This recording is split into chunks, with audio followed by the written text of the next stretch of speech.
मानव शरीर में कुछ खनिज पदार्थों का महत्वपूर्ण भूमिका होता है। जैसे लोहा का उपयोग होता है लाल रक्त कणिकाओं का निर्माण करना। लोहा का उपयोग क्या होता है? लाल रक्त कणिकाओं का उत्पन्न करना। सोडियम का कार्य होता है पाचन, उत्सर्जन एवं तंत्रिका तंत्र के कार्यों में सहायता करना। सोडियम का काम होता है पाचन तंत्र एवं उत्सर्जन तंत्रिका तंत्र के कार्यों में सहायता करना। कैल्शियम का कार्य होता है हड्डियों एवं दांतों का निर्माण करना। कैल्शियम का काम होता है हड्डियों एवं दांतों को मजबूत करना या निर्माण करना। आगे देखते हैं पोटेशियम। पोटेशियम का जो होता है ये जो है कोशिका संवहन एवं जैविक क्रियाओं को नियंत्रित करता है। पोटेशियम क्या करता है? कोशिका संवहन एवं जैविक क्रियाओं को नियंत्रित करता है। मैग्नीशियम जो होता है मांसपेशियों का संचालन एवं तंत्रिका तंत्र की कार्यवृद्धि में सहायता होता है। कौन होता है? मैग्नीशियम तंत्रिका तंत्र की कार्यवृद्धि में सहायता होता है। आगे देखते हैं आयोडीन। आयोडीन जो होता है थायराइड ग्रंथि को नियंत्रित करता है। आयोडीन थायराइड ग्रंथि को नियंत्रित करता है। वही फास्फोरस जो होता है जीव द्रव्य एवं हड्डियों का निर्माण करता है। फास्फोरस जीव द्रव्य एवं हड्डियों का निर्माण करता है। उसी तरह से देखेंगे तत्व में कुछ प्रतिशत मात्रा यानी कि पृथ्वी पर जो है पाया जाने वाला तत्व, जैसे कि ऑक्सीजन 46.80% पाया जाता है। पृथ्वी पर कितने प्रतिशत ऑक्सीजन पाया जाता है? और सबसे अधिक क्या पाया जाता है? तो ऑक्सीजन पाया जाता है कितना? 46.80% जो है आपका क्या पाया जाता है? ऑक्सीजन पाया जाएगा। एल्युमिनियम जो है 8.3% पाया जाता है, 8.13% पाया जाता है।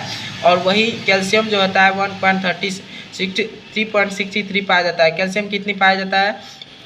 भूपटल यानी पृथ्वी पर पाने जाने वाले कैल्शियम की मात्रा कितना होता है? 3.63% होता है। पोटेशियम की वही मात्रा क्या होता है?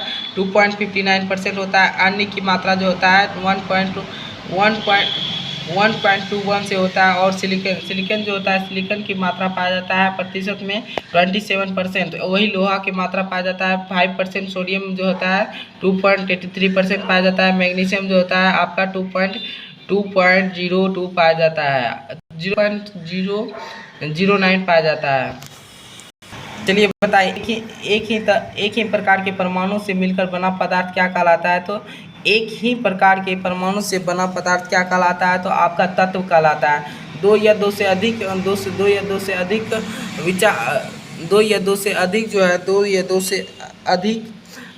से अधिक शुद्ध पदार्थ के किसी अनुपात में मिला देने पर क्या बनता है? तो यौगिक बनता है। ऐसे तत्व जिनमें धातु और अधातु दोनों गुण पाए जाते हैं क्या कहलाते हैं? तो ये ऐसे तत्व जो जिसपे दो धातु और अधातु दोनों मिला दिया जाता है तो उसे क्या कहते हैं?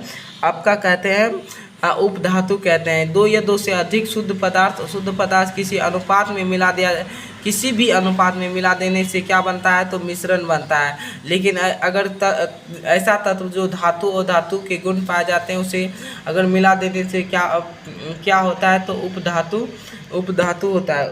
आगे देखते हैं निम्नलिखित में कौन सा धातु होते हैं जो प्राय विद्युत के कुचालक होते हैं? कहता है निम्नलिखित में कौन सा धातु होते हैं जो विद्युत के प्राय कुचालक होते हैं? तो आपका हो जाएगा लेड हो जाएगा। निम्नलिखित में कौन सा धातु होते हैं जिसके विद्युत का कुचालक होता है? लेड होता है। कौन सा पदार्थ की प्राकृतिक 3 अवस्था ठोस द्रव गैस में पाया जाता है?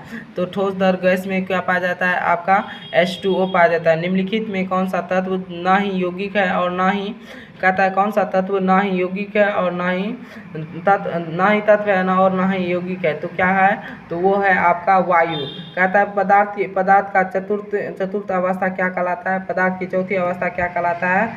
तो प्लाज्मा कहलाता है। पदार्थ की चौथी अवस्था क्या कहलाता है? प्लाज्मा कहलाता है। व्यंजक चूर्ण ब्लीचिंग पाउडर क्या है? ब्लीचिंग पाउडर का क्या है? तो एक आपका हो जाएगा ब्लीचिंग पाउडर एक यौगिक है। वायु यानी एयर क्या है? तो एयर एक मिश्रण है। एयर क्या है? आपका मिश्रण है। एयर क्या है? तो मिश्रण है। आगे देखते हैं इसी तरह से देखते हैं ये बारूद होता है एक प्रकार का क्या होता है?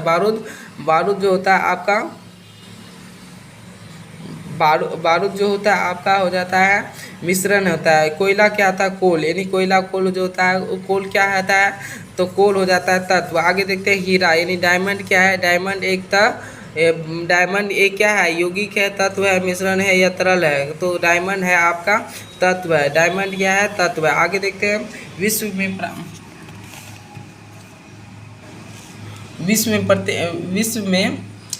में प्रत्येक अत्यंत सूक्ष्म कण को मिलकर बना होता है। यह सर्वप्रथम किसने किया था? तो आपका किसने किया था?